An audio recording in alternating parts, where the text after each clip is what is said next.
Aqueles já tinham a capacidade dada pelo Espírito de Deus. Esses outros foram movidos pelo Espírito de Deus para trabalhar com eles.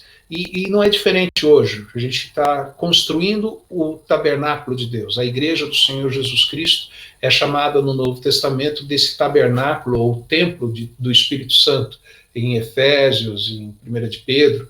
E como nós somos os líderes dessa comunidade, nós estamos conduzindo essa construção. Né? E é preciso, então, esse desejo que cada um de nós tem, e é um desejo plantado em nós pelo Espírito Santo de Deus. Agora, não adianta querer se não houver a aprovação do povo de Deus. Então, o povo de Deus também vai dizer, não é que aquele cara realmente ele tem tudo para ser um presbítero da comunidade, ou ser um diácono da comunidade, ou para ser pastor. Então, tem um sim da comunidade, tem um sim do povo. O povo enxerga isso também. Não é só a pessoa que deseja. Talvez vocês já tenham visto pessoas que desejavam ser líderes na igreja, de vários tipos de líderes, desde oficiais ou até presidentes de departamentos, ou participar de diretorias do departamento. Ele deseja, mas o povo não vê a pessoa, então o povo não vota, o povo não diz nada, até às vezes pode não falar para ele, mas nas rodinhas conversa, né? Aquele cara não tem muito jeito para isso, não. Então, a pessoa desejar não quer dizer que é o Espírito Santo que colocou nela, mas é um primeiro passo, ela desejar, e pode ser o Espírito. Confirma como? Se o povo está enxergando também, se o povo está compreendendo. Porém, ainda tem o concílio, por intermédio de um concílio. De novo, eu preciso lembrar, né, nós conversamos isso já na semana passada, por sinal, que a assembleia, por exemplo, de uma igreja pode eleger um presbítero, e o conselho pode falar não.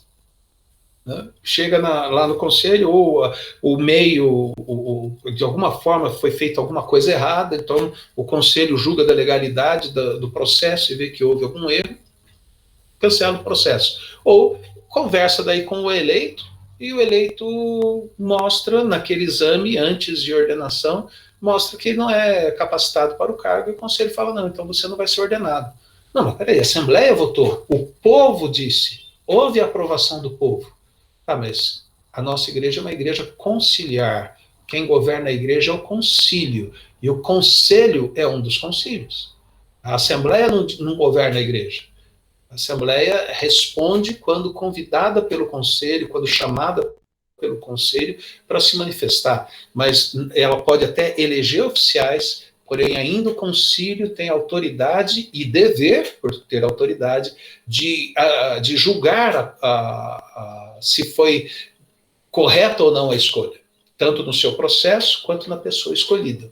Eu conheci um pastor que ele trabalhou na organização de uma igreja e foi lá como membro da comissão do presbitério para participar, tal, conduziu a assembleia elegeu 3 presbíteros, e ele foi, então, visitar os presbíteros, naquele processo de prepará-los pensando na ordenação. Um não acreditava na Trindade. Se não acredita na Trindade, não crê em questões básicas doutrinárias importantes nossas. Como vai ser presbítero? O outro tinha um problema sério de relacionamento com o vizinho, mas um problema sério de ter recebido o pastor com um facão para conversar com ele, porque o homem estava bravo, né? Peraí, esse homem, ele vai representar a igreja, vai ser o presbítero da igreja? Então ele observou que a igreja elegeu pessoas, e 3, das quais 2 ou 2 pessoas não estavam aptas para começar a assumir o presbiterato logo ali naquele momento. Tiveram que fazer um trabalho mais longo de aconselhamento, de estudo bíblico com um, de aconselhamento com outro, até ter os homens preparados para assumirem o presbiterato. Então, a vocação passa por esses 3 movimentos, esses 3 meios, né? O desejo que a pessoa tem, porque o Espírito Santo colocou nela, o sim dado por uma comunidade de fé, mas também o último passo ali é o concílio, e no caso do presbítero, é o conselho da igreja que vai dizer, sim, esse homem será mais um presbítero conosco aqui na comunidade. Bem, e esse ponto aqui do artigo 28 do nosso Princípios de Liturgia é importantíssimo lembrar, porque, como eu expliquei agora, um presbítero ou uma pessoa eleita para o presbiterato que não concordava com a Trindade. Eu já vi pessoas muito legais, super envolvidas na igreja, pessoas comprometidas com a comunidade, amam a Jesus Cristo, mas elas não entendem que o batismo de criança é bíblico. Então elas têm filhos e os filhos não são batizados. São membros da igreja. Eu sou filho de uma irmã, membro de igreja, que não batizou os seus filhos porque não concordava com o batismo de criança. Então, minha mãe não concordava com isso, ela não apresentou os filhos para o batismo. Né? Meu pai não era membro, né? Meu pai fez profissão de fé depois de mim. Tá. Agora, veja o que diz o artigo 28. Os presbíteros e diáconos assumirão compromisso na reafirmação de sua crença nas Sagradas Escrituras como a palavra de Deus e assumirão o compromisso de lealdade à confissão de fé, aos catecismos e à Constituição da Igreja Presbiteriana do Brasil. Isso não é exigido dos membros. Os membros, eles creem nas Escrituras como palavra de Deus. Os membros, Jesus Cristo é o Senhor da vida deles. Os membros trabalharão com a igreja, serão ligados à igreja, mas eles não precisam assumir com a Confissão do Westminster e com o Catecismo Maior, Catecismo Menor e o Manual Presbiteriano. Né, a Constituição da Igreja, princípios de liturgia, código de disciplina. Mas os oficiais, sim. Então, um irmão muito legal, super dedicado, toca bem, tem prazer em servir, mas não concorda, por exemplo, com o batismo de criança, ele não tem como ser diácono da igreja. Mas ele tem uma capacidade de liderança muito boa, ele aconselha bem as pessoas, mas ele não pode ser presbítero da igreja, porque ele não fecha completamente com as doutrinas básicas do presbiterianismo. Então, esse é um ponto que faz parte, inclusive, por exemplo, do conselho avaliar. Nesse sentido, a igreja que eu pastoreio passa um questionário para os prováveis candidatos ao oficialato, para nesse provável candidato, a gente já, nesse momento, né, de provável candidato, a gente já poder filtrar se a gente apresenta ou não o nome da pessoa para a comunidade. Porque se a gente deixar chegar depois da assembleia para falar não, é um clima não muito agradável. Porém, entre o clima não agradável e fazer o que é certo, sempre é melhor fazer o que é certo. Mas se eu posso evitar chegar lá e já, vamos dizer, peneirar, né, os prováveis candidatos antes da Assembleia, então alguns conselhos têm feito assim, né, já avaliam nomes antes, conversam com as pessoas, e se não houver problema, então elas são apresentadas como prováveis candidatos para que a Assembleia, então, escolha entre eles. Então, são pontos que eu gostaria de destacar nesse nosso encontro, né? E depois, então, eles prometerão cumprir com zelo e fidelidade o ofício e manter e promover paz, unidade, edificação e pureza da igreja. Isso é muito interessante, né? Nós, como oficiais, veja, tanto presbíteros como diáconos, presbíteros docentes e regentes, nós prometemos, e isso faz parte do momento da nossa ordenação e depois instalação e reinstalação, promover paz, unidade, edificação e pureza. Isso começa com o nosso modelo de vida, com o nosso relacionamento da comunidade e parte também, faz parte disso, nossa convivência em conselho, né? E por isso que eu fico muito preocupado, porque a gente conversou até a semana passada, aquele esquema de, às vezes, da diferença entre pastor e presbítero, ou até entre presbítero e presbítero, que não é trabalhada, né, que às vezes é alimentada, né, para que haja mais distância e confronto do que paz, a unidade, edificação e pureza. Então, isso cabe a nós. Então, eu venho aqui com algumas sugestões de literatura, já praticamente caminhando para o nosso final de encontros, da minha parte de fala, e depois poder ouvir de vocês algumas reações. Eu não sei quantos conhecem, mas a nossa editora, a editora presbiteriana, tem esse livro, Coração de Pastor. Você fala, olha, mas a gente está falando sobre presbítero? Tá bom, mas veja o subtítulo, está pequenininho ali, então eu pus um pouquinho maior, né? Resgatando a responsabilidade pastoral do presbítero. Então, é um livro que convida, por exemplo, o conselho, ler junto, ou o presbítero que tiver interesse em investir, comprar esse livro, ler, emprestar para outro colega do conselho, vai mexer com a gente, mexer com os nossos líderes nessa ação pastoral, que é papel também do presbítero. O outro é da série 9 Marcas, Presbíteros, pastoreando o povo de Deus como Jesus. Então, uma outra sugestão é um livro pequeno, um livro de rápida leitura, trabalha com questões também do presbiterato e ação nossa no dia a dia. Esses dois livros, esse aqui um pouco mais recente do que o outro, mas os dois falam bastante com a gente.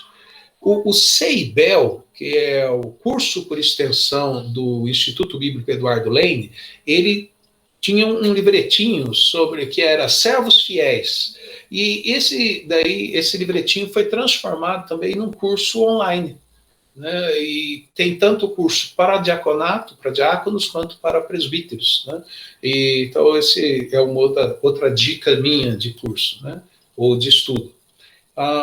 Faltou um aqui. Já do 3 foi para o 5, está faltando um, ele deve aparecer daqui a pouquinho, né? Esse livro do reverendo Adão Carlos, que foi diretor do seminário até 6 anos atrás, é muito bom mesmo. Parte da questão histórica eu aprendi com ele, com esse livro, que eu abordei lá no comecinho do primeiro encontro nosso. Ele é vendido aí pela Z3, temos alguns exemplares também lá no seminário para venda. Relacionamentos saudáveis entre pastores e presbíteros. É escrito por um pastor que teve, na época que ele escreve isso, ele tinha quase 30 anos de pastorado, de relacionamento com presbíteros, tanto em Governador Valadares, quanto em Campinas, e outras cidades de Minas, no início do ministério dele, mas ele fez um longo e frutífero trabalho em Governador Valadares, veio para Campinas, teve um excelente ministério aqui, marcou presença na formação de novos pastores no seminário, e voltou para Governador Valadares, pegando a igreja num período difícil, e nos poucos anos, últimos anos de ministério dele, hoje ele já jubilou, nos últimos anos de ministério ativo, ele reavivou aquela comunidade, mas parte do foco do trabalho dele está num relacionamento saudável com os presbíteros. Logo no começo do livro, ele já conta algumas histórias mostrando como ele aprendeu o pastoreio e o relacionamento de igreja com alguns presbíteros veteranos de quando ele começou o ministério dele. Hoje, eu conversava com uma pessoa amiga e lembrava de 2 presbíteros, entre alguns outros que auxiliaram na minha formação, o presbítero Francisco e o presbítero Mário. Os 2 eram irmãos, cada um de uma igreja, eu pastoreava as 2 igrejas, mas que preciosidade de vida e quanta coisa eles puderam me ensinar, tendo relacionamento com eles. Esse livro trabalha isso daí, o relacionamento entre pastores e presbíteros e como a gente pode crescer junto. Faltou a quarta dica, que eu sei de cor e vai aparecer daqui a pouquinho. A quarta dica deixa eu botar aqui, senão é o curso que tem no Supremo Concílio, né? Na verdade, na página da Secretaria Executiva do Supremo Concílio. É um curso antigo, já produzido na época que o reverendo Ludgero era secretário executivo do Supremo Concílio, mas de tão bom que até pouco tempo, pelo menos, eu não entrei hoje para ver, mas até pouco tempo, esse curso estava disponível lá. O presbítero Damião, que é um dos presbíteros de Aliança, Aliança, a igreja que eu pastoreio hoje, ele fez esse curso e gostou bastante. Vale a pena, tudo online, várias palestras, é um bom momento. E o reverendo Adão Carlos, falei do Damião, lembrei, tanto o presbítero Damião quanto o presbítero Celso, que são presbíteros da minha igreja, ambos fizeram o curso que o reverendo Adão Carlos tem online, né? Recente até, né? Relativa, deve ter um ano e meio. O presbítero Cido, conhece?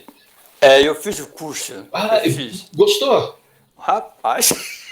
Então o senhor faz a propaganda melhor que eu. Sim, só para, desculpa interromper. No meu conselho foi 3 presbíteros que fez. 3. Ótimo. A média desse curso, é de 13 aulas, 3 meses. Sim. Graças a Deus, consegui fazer curso com 2 semanas. Uau! O senhor é aposentado? Não, eu trabalho. Olha só. Reverendo Adão ficou impressionado. Irmão Cid, você foi rápido, mas rapaz. Foi mesmo. 15 dias eu fiz o curso. Aliás, tá? Mas tá ótimo, show de bola, viu? Que ótimo, que ótimo. Então, o senhor assina embaixo aí a indicação. Ótimo, ótimo. Que bom. Então, aqui, olha, tá fora de lugar. Tá aqui, ó. Esse é o do Supremo Concílio, né? E tem esse outro do Adão Carlos, né? Esses é uma página aí com essas indicações todas. Então, agora eu volto para esse esquema aqui, que era para fechar, antes do último texto meu, essa lembrança do artigo 75 da nossa Constituição, né? O conselho da igreja é o concílio que exerce jurisdição sobre uma igreja e é composto por pastor ou pastores, se tiver mais de um pastor, e dos presbíteros. Então, não existe aquele esquema assim, olha, o pastor pensa de um jeito e o conselho pensa do outro. Não é o conselho é o pastor dos presbíteros, né? Uma vez que há uma decisão do conselho, é importante que eu, como membro do conselho, defenda essa decisão como nossa, ainda que eu seja voto vencido, ainda que eu, como pastor, não concordasse com a ideia antes da votação. Uma vez tida a votação, agora nós estamos juntos. Se eu não estiver junto, eu devo trabalhar por aquela ideia, defendendo aquela ideia, e já ir me preparando com a minha maninha para ir para outra igreja.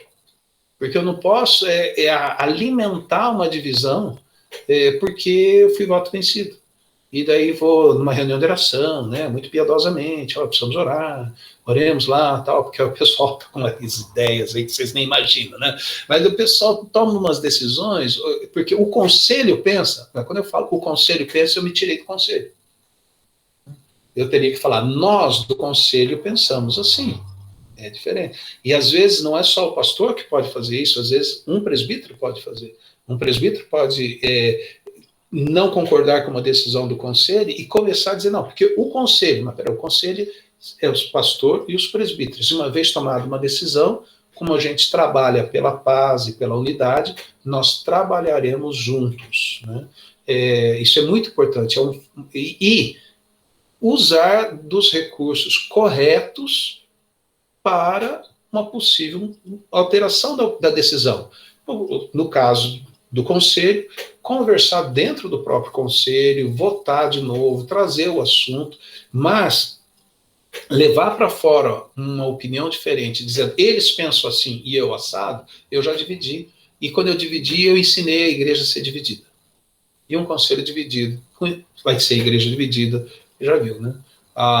Paulo diz que quem faz essas divisões ou destrói a comunidade, porque está destruindo a comunidade, isso é 1 aos Coríntios capítulo 3, ele diz que quem age contra a unidade do santuário de Deus, que é a igreja, Deus destrói essa pessoa. Vocês talvez conheçam histórias assim. Eu já vi história parecida. Líderes que destroem a unidade da comunidade. E a vida, a família dessa pessoa chega no momento e alguns falam assim, nossa, era tão dedicado, por que está acontecendo isso? As pessoas às vezes não enxergam, mas 1 aos Coríntios 3 explica. Não? Tá? Então é importante essa questão da unidade, por isso que eu coloquei aqui para nós, e eu encerro a minha fala, para poder ouvir um pouco de vocês, com esse texto de 1 aos Tessalonicenses 5, que eu uso em alguns momentos, em algumas celebrações de ordenação e de instalação ou reinstalação de oficiais. Irmãos, pedimos a vocês que respeitem aqueles que trabalham entre vocês, isto é, aqueles que foram escolhidos pelo Senhor para guiá-los e ensiná-los. Tratem essas pessoas com maior respeito e amor por causa do trabalho que fazem. E vivam em paz uns com os outros. Nossa, que texto bonito. Vamos anotar e falar para o povo da igreja, para o povo da igreja tratar bem a gente. Faz isso mesmo. Essa é a ideia. Passa para eles, porque eles têm que tratar bem vocês, que vocês estão pastoreando a igreja. Bom, agora, Paulo continua. Paulo, e eu creio que aqui ele está falando com a gente, líderes. Pedimos a vocês, irmãos, que aconselhem com firmeza os preguiçosos. Deem coragem aos tímidos. Ajudem os fracos na fé e tenham paciência com todos. Tomem cuidado para que ninguém pague o mal com o mal. Pelo contrário, procurem em todas as ocasiões fazer o bem uns aos outros e também aos que não são irmãos na fé. Estejam sempre alegres, orem sempre e sejam agradecidos a Deus em todas as coisas. Isso é o que Deus quer de vocês por estarem unidos com Cristo. Não atrapalhem a ação do Espírito Santo. Essa eu achei legal. Não atrapalhar o Espírito Santo. É uma tarefa nossa como líder, hein? Não desprezem as profecias. Examinem tudo. Fiquem com o que é bom e evitem todo tipo de mal. E o meu desejo é que o Deus que nos dá a paz faça com que vocês sejam completamente dedicados a Ele e que Ele conserve o espírito, a alma e o corpo de vocês livres de toda mancha para o dia em que vier o nosso Senhor Jesus Cristo. Aquele que os chama é fiel e fará isso. Agora, irmãos, lembrem de nós, Conselho da Igreja Presbiteriana Aliança, nas suas orações. Muito obrigado pela atenção. As palavras ditas hoje são para provocar a conversa que segue. Vamos lá. Viu, pastor? Viu, pastor? Sim. Olha o tamanhozinho da apostila. Esse é do reverendo Adão Carlos. 292 páginas, só o texto lido. Que bom. Que bom. Tinha espaço para preencher? Como que funciona? Não, aqui é só para ler. É só o texto da parte do PDF. O questionário é outra coisa. Uau! Legal. Aí fundiu, velho. Fundiu, velho. Fantástico, boa. Fantástico. Ótimo, muito bom. Eu falei lá para o meu conselho, se todos os nossos oficiais lessem isso aqui, mesmo os diáconos, seria fantástico. Mas, sim. Ótimo. Fechado, obrigado, viu? Que bom, obrigado, senhor. Pastor. Sim, João Marcos. Eu acho que o Oséias colocou uma observação, eu não consegui ver se era uma pergunta ou se era alguma afirmação. Não sei se o senhor ou o Alfredo querem ler aí. Ele está perguntando se seria possível repetir a projeção daquela tela com o comentário de Calvino. Ele gostou muito da questão abordada quanto à legitimação do presbiterato.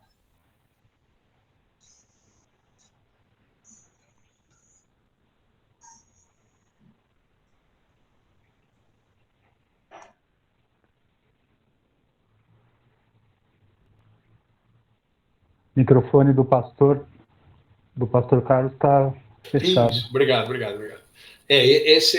Essa tela, né? Não veio. Não abriu. Eu estou vendo a tela aqui, só não compartilhei, peraí. Acho que vai ser... pequeno detalhe. Pequeno detalhe. Talvez seja mais fácil para vocês enxergarem. Olha só, nada como a tecnologia. Eila. Agora sim. Eu vou printar aqui porque eu gostei muito. Ótimo. Pastor, eu queria fazer uma pergunta para o senhor. Sim. O presbítero dentro da comunidade, né? E aí eu vou falar a respeito só do presbítero regente, né? Não é o caso de falar do presbítero docente, mas o presbítero regente, ele dentro da comunidade, ele é visto assim como uma pessoa, um deputado, né? Um representante do povo ali na diretoria da igreja. e geralmente são pessoas que têm assim um grande respeito, né, da comunidade. A comunidade os enxergam como homens de Deus assim preparados para o munus eclesiástico, né, para aquele encargo da função ali de dirigir, de pastorear o povo de Deus. Mas nós somos homens falhos, nós somos pecadores. E vez por outra, nesse relacionamento, nós vamos conhecendo as pessoas e às vezes a gente tanto assim acaba conhecendo as pessoas no que diz respeito assim a questões de temperamento e que vão se acentuando assim no relacionamento, e aí a gente vai começando tanto a expor as nossas dificuldades, as nossas limitações e falhas morais por vezes, e também conhecer a mesma coisa em relação aos irmãos. E eu queria ver, assim, perguntar para o senhor, como o senhor vê essa questão, por exemplo, em relação à vida do presbítero, quando existe alguma falha moral que o expõe, né, mesmo que seja disciplinado ali pelo conselho, como que é essa questão depois, e aí, assim, pode ser pelos mais variados assuntos, quer seja de natureza sexual, alguma coisa em relação, por exemplo, a um adultério, enfim, qualquer tipo de falha moral que macule, né, essa integridade, essa questão assim da imagem que a igreja, com a qual a igreja vê, né, o presbítero, né? Eu sei que também existe isso em relação ao pastor, quando existe algum problema que depois, assim, dificulta muito a continuidade ali do ministério, às vezes do mandato mesmo. Eu queria que o senhor falasse um pouco disso e fazer um comentário que o senhor falou a respeito de, às vezes, primeiro passa pela Assembleia e aí depois o Conselho vai, por algum outro motivo, acabar rejeitando. Às vezes a gente sente alguma dificuldade, né? E aí eu estou falando por participar do Conselho da Bonilha, e nós já nos debruçamos, não que a gente tenha invertido a questão de como a gente deve analisar aí os candidatos ao diaconato e principalmente ao presbiterato, mas às vezes a gente se pegou gastando horas e horas para poder analisar nomes de pessoas, para poderem assim ir se o Conselho homologaria o nome dessas pessoas para ir para o pleito. E depois de discutir horas e horas, de falar em cima das características do texto de Tito e do texto de do texto de Timóteo, perdão, e Tito, os dois textos clássicos, a gente se pegar numa situação, por exemplo, que aquela pessoa não é dizimista. Então a gente ficou horas e horas debatendo, e aí depois, no final, alguém chega e fala assim, olha, só para a gente, a última chancela, essa pessoa é um dizimista fiel? Então... em algumas oportunidades a gente tem até, antes de chegar e ficar analisando as outras coisas, assim, entrar nessa questão de dízimos e ofertas, não porque a gente esteja querendo inverter a ordem do mandamento bíblico e como analisar, mas é que a gente até entende que, assim, na verdade, antes da pessoa realmente estar ali como oficial na frente da igreja, ela já precisa estar demonstrando determinadas características, né? Porque ela não vai aprender determinadas coisas depois que ela entrar, né? Desculpa se foi meio extenso aí, mas são coisas assim que eu tenho para mim que me incomodam bastante. Vamos ver se eu consigo, pelo menos resumindo em duas, seria o lado de possível disciplina e a outra a pessoa escolhida pela Assembleia e ser barrada daí no exame do Conselho, alguma coisa assim? Sim, a disciplina e assim a consequente continuidade ou não, dado como fica a questão da imagem da pessoa, né, do oficial, certo, frente à igreja. Eu creio assim, no caso da disciplina, óbvio, famosa frase, que eu acho que uma das primeiras vezes que eu ouvi aplicada a disciplina eclesiástica foi no seminário, quando eu estudava. Cada caso é um caso. Então, cada caso é um caso, porque assim, tem as histórias, tem a pessoa, tem a comunidade, tem várias coisas que são avaliadas nos casos, né? Mas uma vez que o oficial seja passível de disciplina, ela tem que ser dada, ela tem que ser aplicada, né? E como todo membro de igreja, ele também tem as oportunidades de todo o processo de restauração, uma vez que a disciplina visa a pureza da igreja, mas visa também a restauração do culpado, né? Do culpado arrependido. Então, terá que ter todo aquele acompanhamento para ver a questão de arrependimento, de mudança e tal.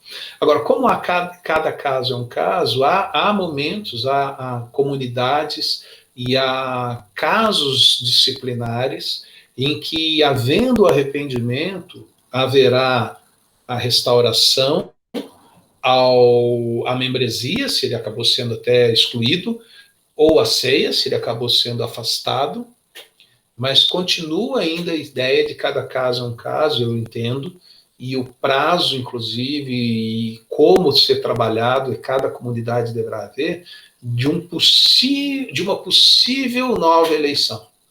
Eu acho assim que o fato dele ser, dependendo do caso, tendo arrependimento, à volta, mas a comunidade conhece, o conselho deve conhecer, deve estar acompanhando nesse período aí de volta, nem sempre a volta será ao ofício, mas a volta à comunidade, a volta a fazer algumas atividades na comunidade, a ter talvez algum tipo de liderança em auxiliar, mas ao ofício ainda precisa ser, eu entendo, cada caso um caso, em alguns momentos não haverá volta.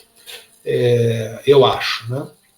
Mas vai muito assim da comunidade, da interpretação, óbvio, tem a questão bíblica, ele não tem espaço para a gente dizer, não, mas aqui a gente não vai levar em consideração, não, tem que levar em consideração os passos bíblicos e os constitucionais, mas nem sempre o fato dele ter sido acolhido novamente como membro, o conselho vai ser obrigado a que ele seja oficial de novo.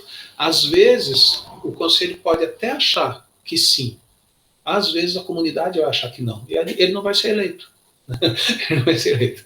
Agora, mas é muito difícil dizer sempre assim, porque cada momento e cada história é uma, né? Que a gente tem aí.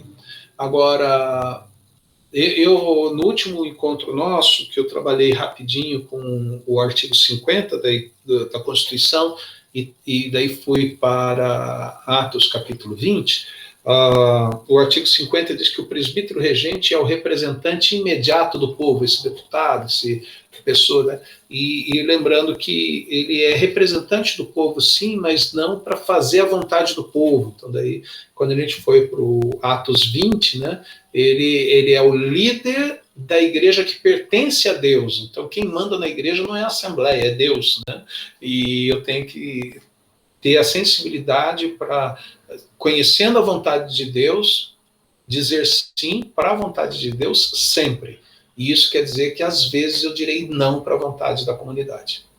Porque eu terei que dizer sim sempre para a vontade de Deus, porque foi Deus que comprou a comunidade com seu sangue.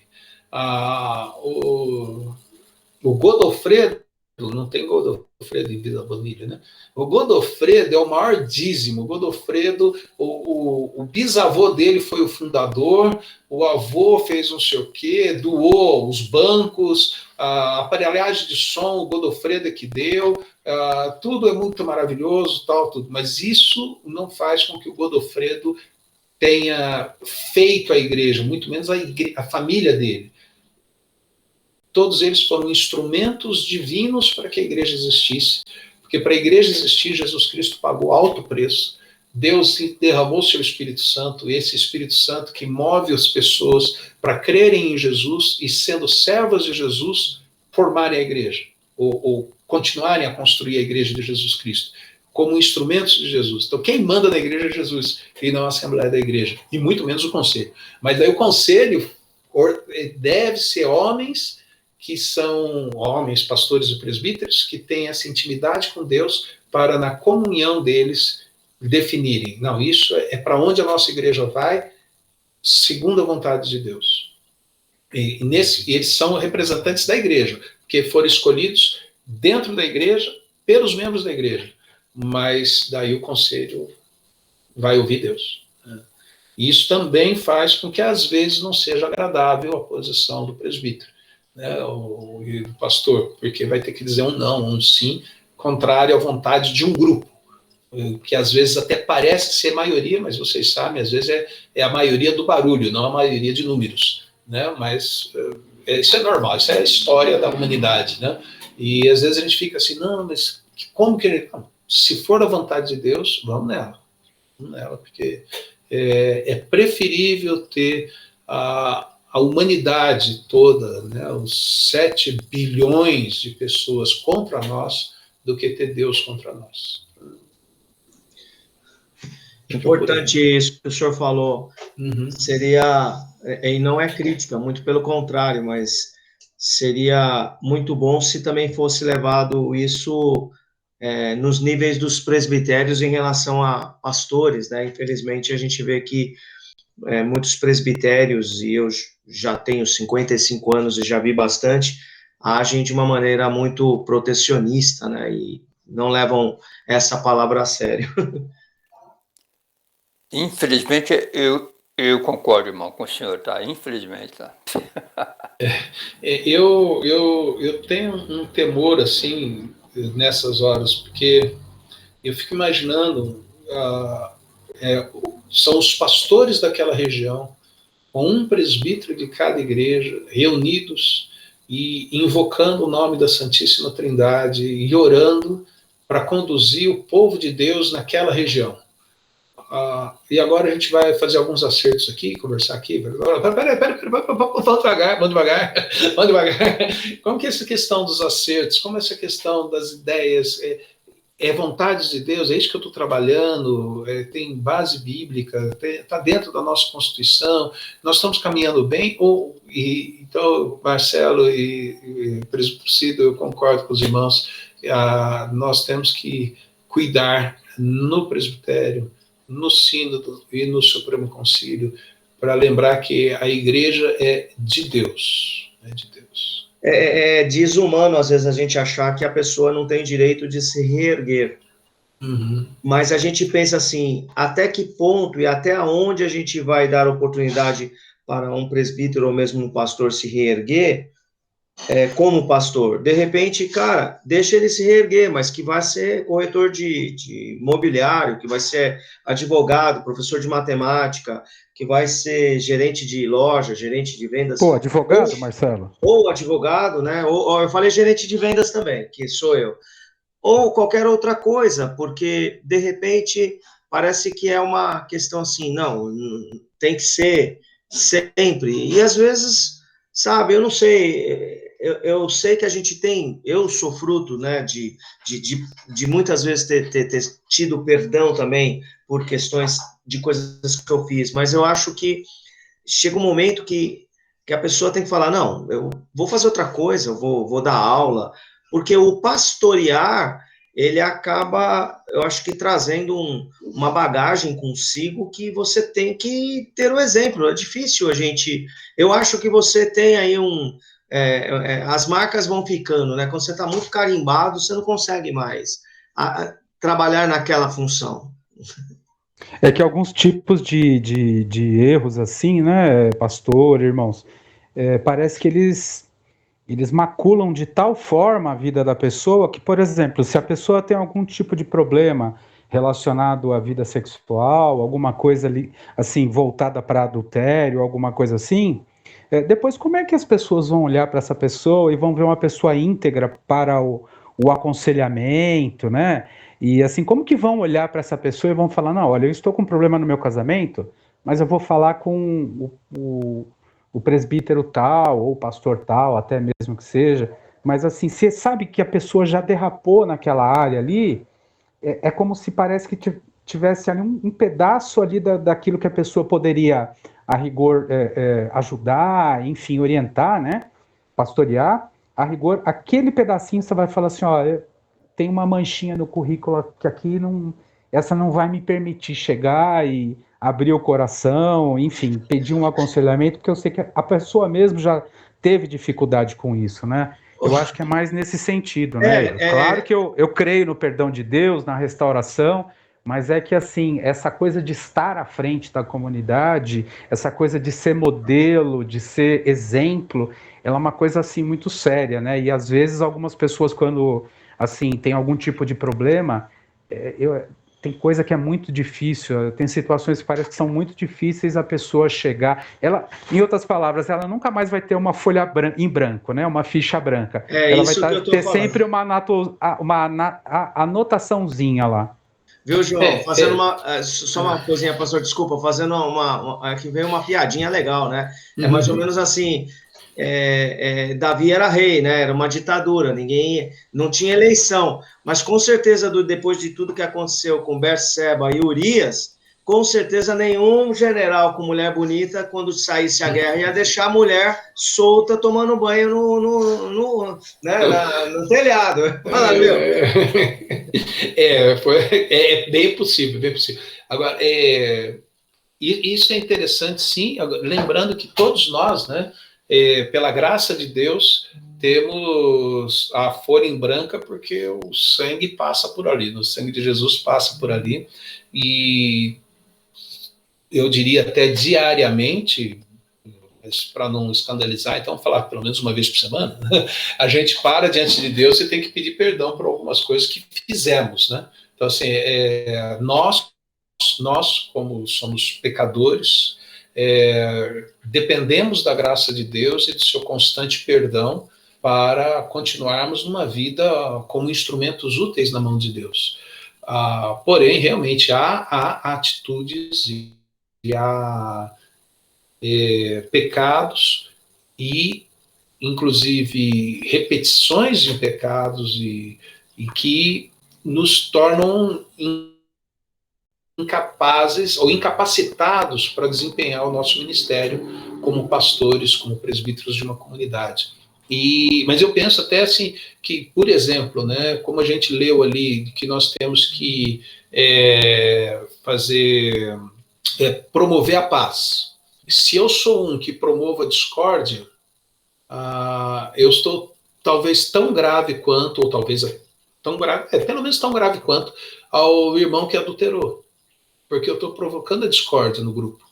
Então, é um ponto que eu tenho que pensar também, né? Porque é mais fácil eu disciplinar uma questão de adultério e a igreja vai aceitar, inclusive, e vai cobrar, inclusive, uma disciplina desse tipo.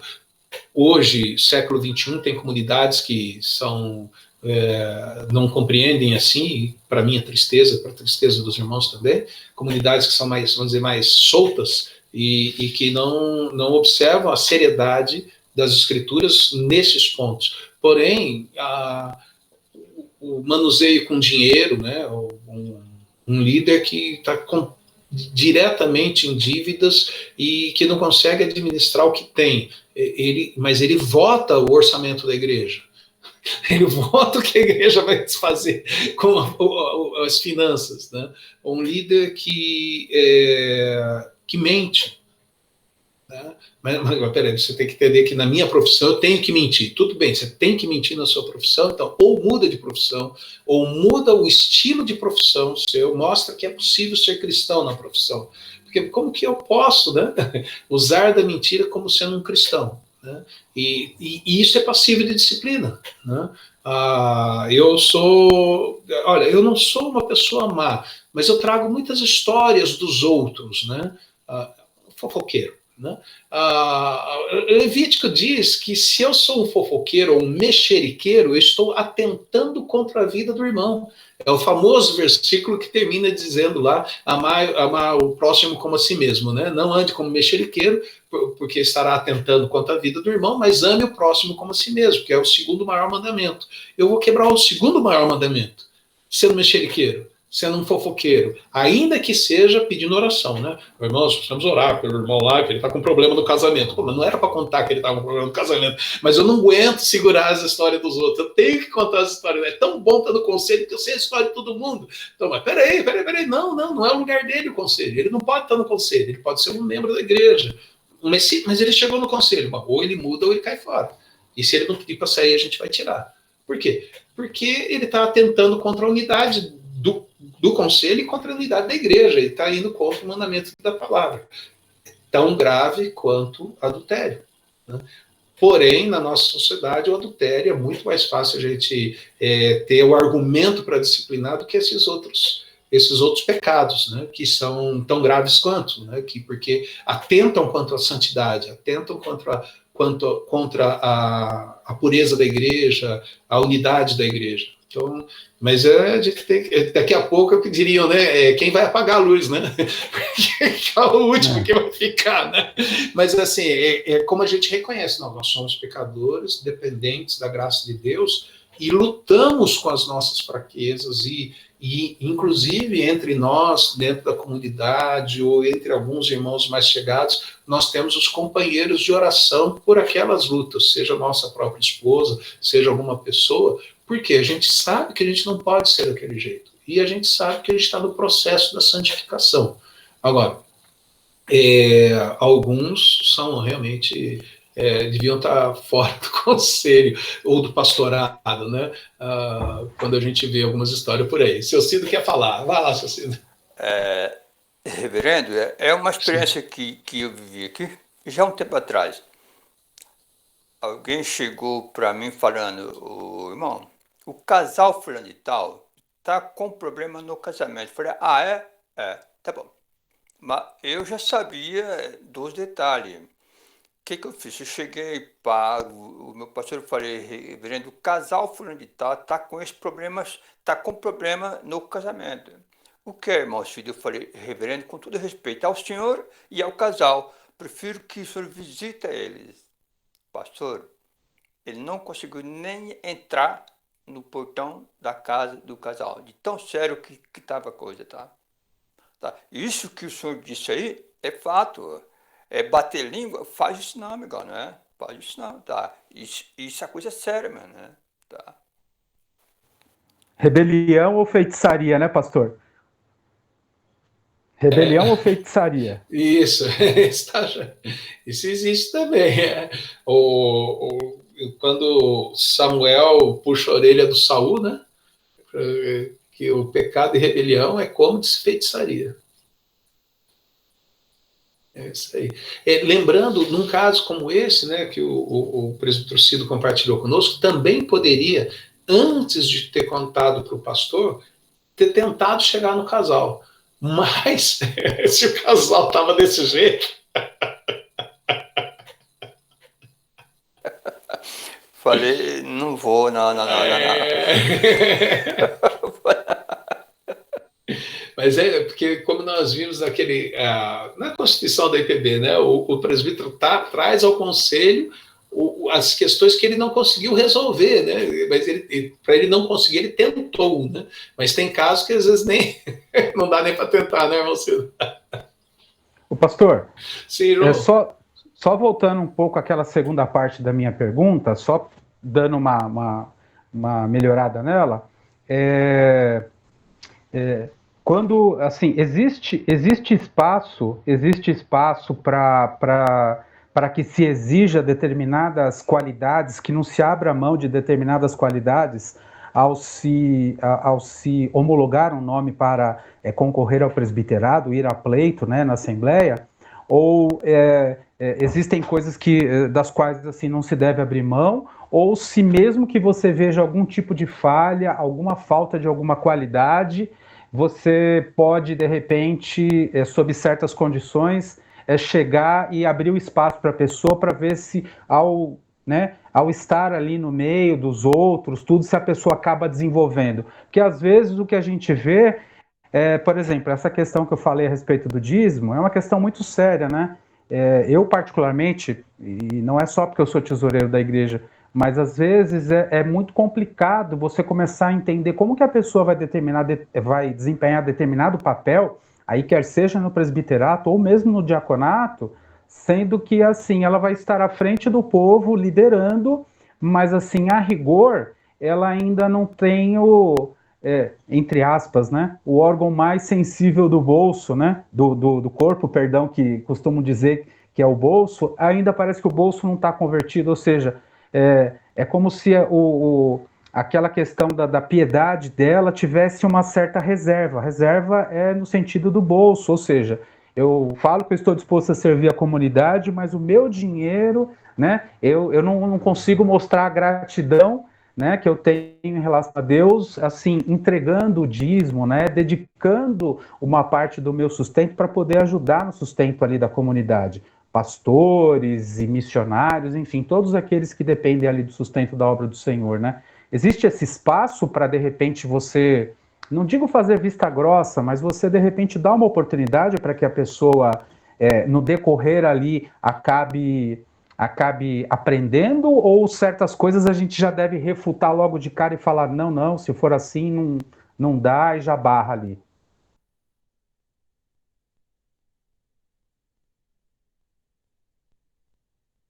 Eu creio que quanto a doutrinas da igreja, não há como abrir mão, né? Assim, não, você começa aqui, depois, se você for convencido da Trindade, por exemplo, você continua. Se não, depois você sai. Não, ele, uma vez ordenado, ele está dentro, e agora? Né? Então, e se a gente sabe que ele discorda, né? Então, quanto a doutrinas e quanto a questão constitucionais também, eu creio que ele deve estar, o candidato deve abraçar, porque ele falará no momento da ordenação que ele adota e que ele é fiel àquilo, ele concorda com aquilo. E entre as coisas, a gente tem o artigo 14 da Constituição, né?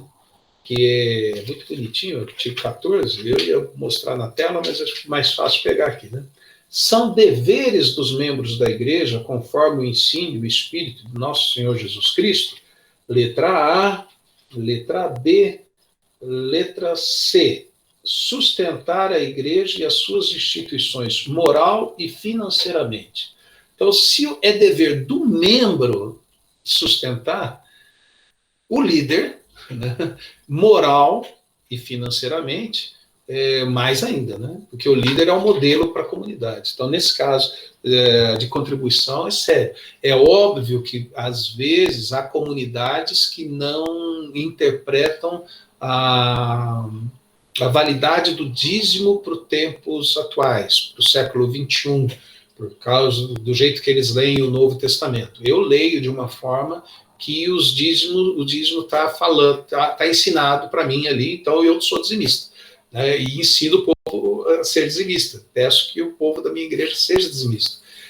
Mas tem uma linha cada vez maior hoje mostrando que no Novo Testamento eles leem ali, informando que não tem o dízimo. Eu conheci um pastor muito legal, crente, o homem modelo para muita gente. E ele era dessa linha que dizia que não tinha mesmo dízimo, né, no Novo Testamento, e só que ele mostrava que o Novo Testamento tem o 100%, não é 10%. A dádiva é 100%.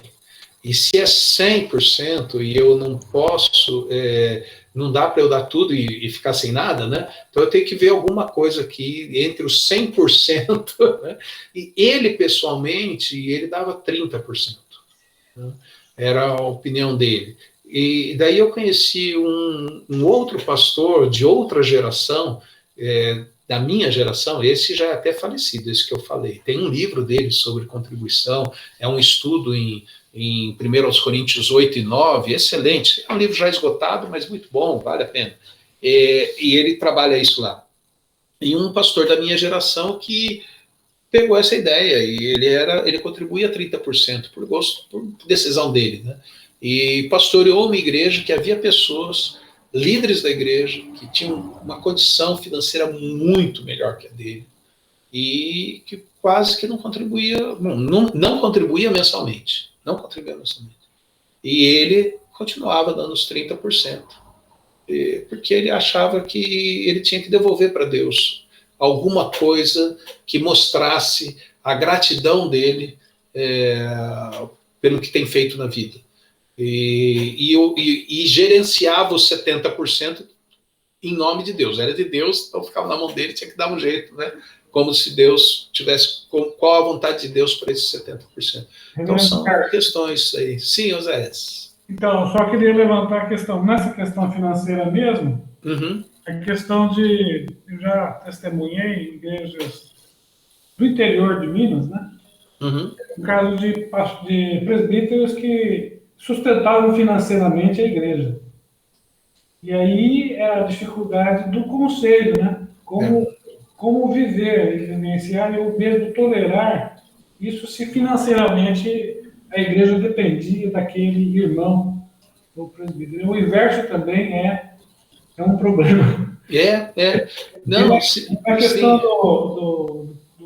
dos casos julgados no presbitério e os casos julgados no conselho, eu vejo uma necessidade muito grande de muita piedade, de muita oração, porque é difícil, por exemplo, tirar o pastorado de alguém que se preparou a vida toda para ele e nunca não vai ter condições mesmo de entrar no mercado de trabalho. Né? E o presbítero também, que mesmo sendo advertido, sendo restaurado, comete o mesmo erro aí, para mim, não tem jeito, né? Mesmo com muita orientação dos céus. Nos dois assuntos, indo de trás para frente, pegando pelo menos em nós, pastores, né? A minha vida é pastorado, eu estou nele e vivo disso e quero ser. Então eu tenho que pensar antes de aprontar, né? Porque que não seja esse o motivo de eu não ser disciplinado, né? Ele vai viver do quê? Bom, ele devia ter pensado nisso, né? Ou eu deveria ter pensado nisso, né? Eu lembro do Hebreus capítulo 12, quando fala. Hebreus 12, quando fala que o nosso amigo lá Ismael, nosso amigo Esaú, trocou os privilégios dele por um prazer rápido, né? Então, é sério, realmente pesa no coração quando a gente vê o que pode acontecer, o que leva também a gente pensar o que a disciplina, retirando um ofício ou retirando a pessoa do ofício, que a gente deve ter alguns passos de misericórdia também, de procurar o apoio, o auxílio, a orientação, especialmente se houver o arrependimento da pessoa, né? Mas para colocá-la no mercado de trabalho, para tentar alguma coisa. Agora, no caso do presbítero, e realmente tem casos assim em vários lugares. Eu soube de uma igreja de capital, numa capital do nosso estado, em que era o presbítero, o tesoureiro e algumas pessoas amigas dele que cuidavam da parte financeira da igreja. Ele até chegou para um pastor amigo meu e falou assim: eu não sei porque se fica insistindo tanto no dízimo, nós não temos problema de dízimo. Lá, assim, quando a gente precisa de alguma coisa, eu dou, ou então eu falo para o outro dar, se não eu peço para o outro dar, e a vida continua. A gente não precisa pedir para o povo ser fiel no dízimo, né? É triste, porque não dá para o membro o privilégio e o prazer de participar no desenvolvimento e no ministério da igreja, né? E se ele tem condições de dar tanto e os outros vão dar tão pouco, esse tanto com esse outro tão pouco vai fazer com que a comunidade possa fazer muito mais, né? Porque, olha, o que tem ainda de povos não alcançados, de ações nas nossas próprias regiões para serem feitas, e a gente não faz por falta, às vezes, de condições financeiras, né? Então, é triste quando alguém, e realmente a igreja não fica só daí na dependência do valor dele, mas muitas vezes vai depender da opinião dele. Isso é mais pesado ainda. Minha mãe sempre dizia, né? Quem paga a conta da ordem. Então, é complicado. Sim, Marcelo. E eu acho que também não é só uma questão financeira e material, mas eu tenho plena convicção, e sempre falo isso para as pessoas que se achegam a mim para falar sobre esse assunto, que o dízimo é um canal de bênção. E quando a gente fala que é um canal de bênção, não é simplesmente um canal de bênçãos financeiras, Quando Malaquias fala que rios de bênçãos correrão sobre a sua vida, é aquela coisa que às vezes a gente vê o Cido falando, um casal que não se dá bem, um filho que não se dá bem com os pais, uma família desestruturada. Eu acho que, por exemplo, as bênçãos, elas transpõem as margens da questão financeira apenas, e ela acaba abençoando. Então, você falar para uma igreja assim, não está precisando, porque a gente faz aqui, eu tenho um irmão que é empresário, o outro tem grana, a gente paga tudo e não precisa, você está tolhendo a oportunidade dos irmãos de serem abençoados por Deus, cumprindo um mandamento que vem uma promessa junto. É tão pouco, não estou falando que é pouco, tá, para Deus, não estou reclamando, mas não tem tantos mandamentos com promessas. E quando a gente tem um mandamento com promessa que está bem claro a respeito dos benefícios, aí a gente fala, não, você não precisa fazer isso, não. Você está tolhendo, né, mesmo, você está impedindo que os seus irmãos, que não deixam de ser suas ovelhas, não aceitem. Uma vez veio um irmãozinho meu, um irmão comigo, falar assim, olha, eu comprei um carro e queria um conselho seu. Eu falei, mas o que você quer? O conselho sobre o carro? Não, é porque eu comprei um carro um pouquinho maior do que o meu bolso aguentava e faz já alguns meses que eu não estou dando dízimo. O que você acha que eu devo fazer? É aquele carro lá que a sua esposa está usando? Sim. Falei, simples, fulano. Venda o carro imediatamente, pega o valor dessa venda, resolve o seu problema que para mim você está em débito e não e roubou, porque eu não ficaria sossegado de ver minha esposa dirigindo um carro que foi comprado desta forma. Compre um carro mais adequado às suas condições e você vai ver que Deus vai abençoar. Até hoje esse irmão fala, Marcelo, eu fui lá falar com você pensando que você fosse falar, irmão, daqui para frente tudo vai ser diferente, tipo, a lá Roberto Carlos. Falei, negativo, esse carro já está maculado, já está errado. E ele fez isso que eu falei, graças a Deus. Ainda bem que ele não fez que nem o jovem rico, né? Exatamente. Eu conheci, quando seminarista, eu conheci uma família, acho que hoje ele é presbítero em disponibilidade, parece, mas ele, na época, era membro de uma congregação da igreja e eles passavam algumas dificuldades, ele era caseiro de uma chácara, trabalhava também numa firma, mas era difícil a vida. Só que ele tinha vindo de Minas, lá do norte de Minas, e ele procurou o líder da comunidade, da congregação, porque ele queria saber como que fazia para dar o dízimo, que ele queria dar o dízimo. Ele era dizimista, e eu disse, não, aqui você não precisa dar o dízimo, porque você tem muita necessidade, não dê o dízimo. Não, mas eu quero. Não, e veio essa palavra compreendendo que o irmão tinha necessidade. Só que o irmão tinha necessidade de dar o dízimo, ele queria dar o dízimo, né, porque ele sabia do texto. E quando Deus responde uma oração, porque eles já não tinham mais dinheiro para ir na igreja de ônibus, a família tinha crescido e já não estava dando mais certo, uma nova congregação se abriu na casa deles, na chácara que eles cuidavam, né? E foi onde eu fui trabalhar, foi meu primeiro campo, né? E havia um missionário ajudando, e ele falou assim, olha, duas coisas que a gente tem que fazer já. A congregação começou agora em março, então a partir de abril nós temos que falar para eles. Celebrar a Santa Ceia e falar sobre o dízimo. Eles têm que ser dizimistas e temos que celebrar a ceia. Porque quem não for crente e estiver visitando, vai desejar tomar ceia, e a gente aproveita para pregar o evangelho, e vem para a mesa também, a gente vai estudar para fazer profissão de fé. E eles, sendo dizimista, o povo sendo dizimista, aprendendo desde já, eles se transformam em independentes da sede para poder ser igreja. Sim. Olha, aquele homem ficou tão feliz, eu soube da história dele, porque ele contou assim no começo daquela congregação, porque ele ficou tão feliz porque ele poderia dar o dízimo. E havia um vizinho lá que não era membro, e ele levava o dízimo mensalmente também, esse homem, porque ele sabia que tinha que dar o dízimo, porque ele participava daquela comunidade cristã. Então, eu achei tão interessante, e ele falava assim, olha, e quando eu passei a dar o dízimo, o caseiro, né, a gente não tinha ventilador, a gente tem um ventilador em cada quarto, a gente não tinha violão, agora tem violão para poder tocar na igreja, a gente comprou um violão.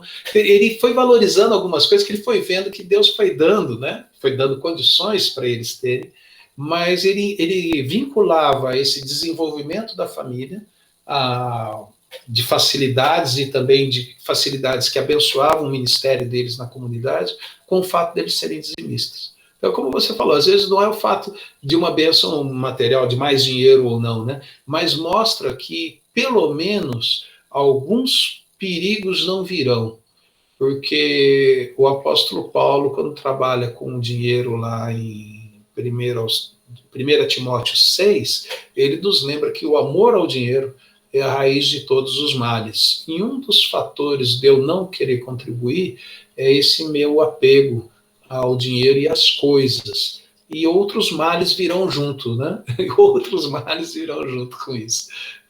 Basta ler Êxodo, né? A gente vê que Faraó falou, fica as mulheres e as crianças, vai só vocês. Não, vai todo mundo. Tá bom, vai as mulheres e as crianças,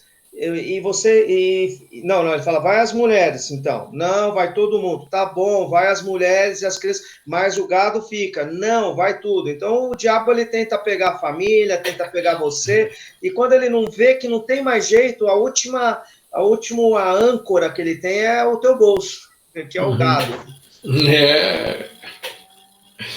Pastor, isso aí. Fala.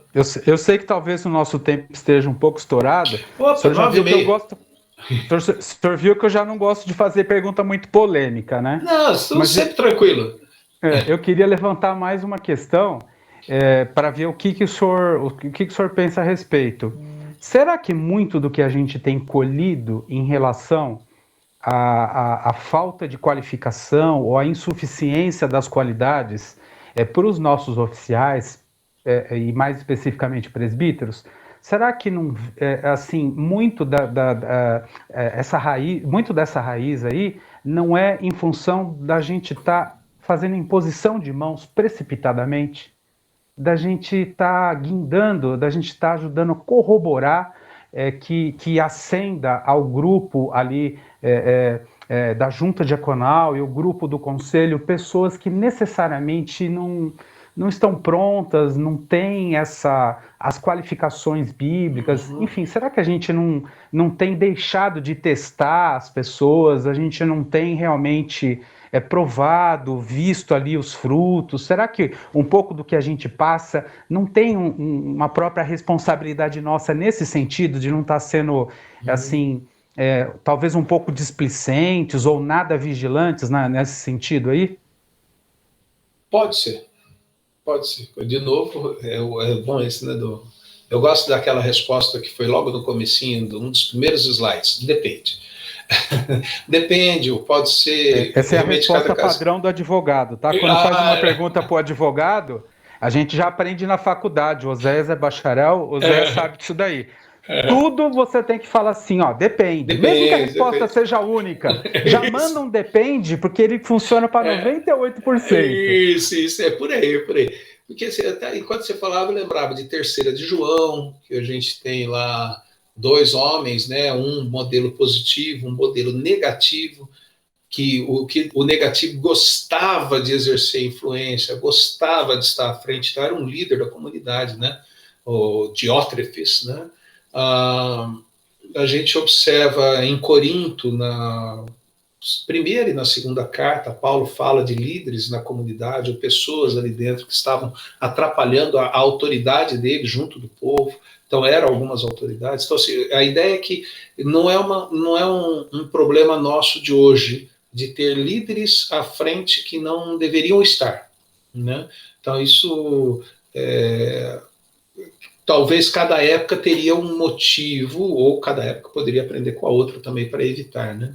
Eu já tive assim, a alegria de ver pessoas sendo ordenadas para alguns ofícios, e eram as pessoas que a gente enxergava como sendo realmente a pessoa boa para aquele ofício, seja diaconato, seja presbiterato. Não só eu, como pastor, enxergava, mas eu procuro não falar o nome, nem indicar, nem para a igreja, nem em outro momento, e muito menos para a pessoa em si. E A comunidade enxergava também, né?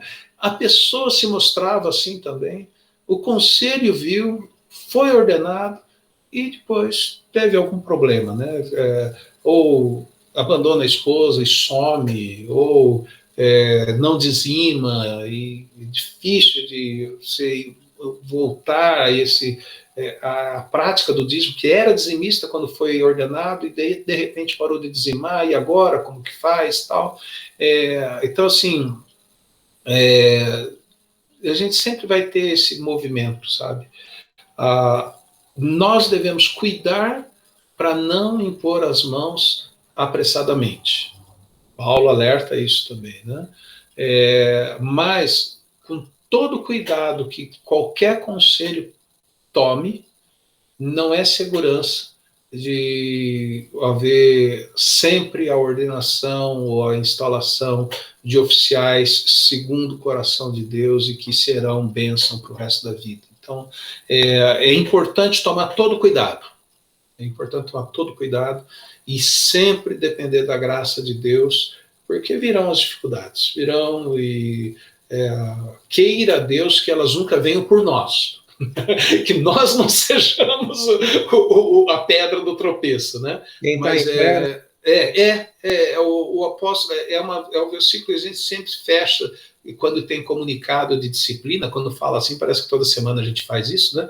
Mas quando acontece uma disciplina que tem que ser comunicada ao povo, eu gosto de fechar com esse versículo de 1 Coríntios 10, né? Quem pensa que está em pé, cuidado para que não caia, né? Porque ainda tem, Paulo ainda foi malvado, né? Ele não, né? Foi inspirado. Quem pensa que está em pé, cuida para que não caia. Então, realmente, tem esse perigo da imposição de mãos apressadamente.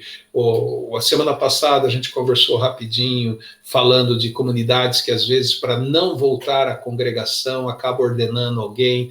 Não, é porque, qual é o pecado de ser uma congregação? Ainda é uma comunidade de fé, ainda tem homens e mulheres, crianças, jovens que servem a Deus. Qual é o problema de ser congregação? Por que eu tenho que ter oficiais, né? Então, se eu não tenho pessoas capacitadas, é melhor não ter. Eu lembro aí o caso de Abraão, o caso de Sara, querendo dar uma ajudinha para Deus, né? Olha, Deus prometeu que vai ter um filho, então, Abraão, tá demorando, pega a escrava lá, tal. É como se a gente estivesse tentando fazer alguma coisa similar, né? Dar uma forcinha para Deus aí. Sim, sim.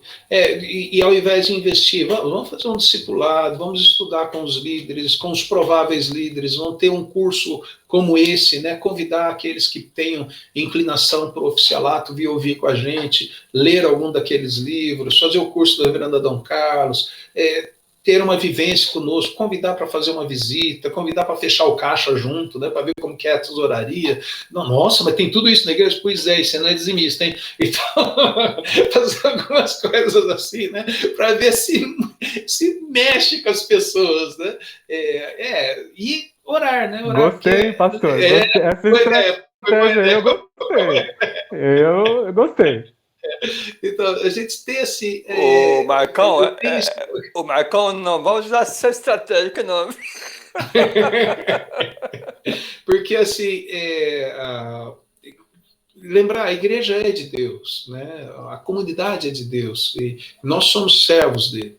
Então, quem vem partilhar conosco da liderança tem que ter esse espírito de servo, tem que saber que está ali para caminhar com a gente, mas então trabalhar na formação, no ensino, na formação, para que e não parar na nossa formação também, continuar com os nossos estudos, né? Eu Cido aí já tem tantos anos de presbiterato, ainda vai fazer um curso, porque está aqui com a gente hoje ouvindo, porque está sempre reavaliando, aprendendo, crescendo, compartilhando o que sabe também.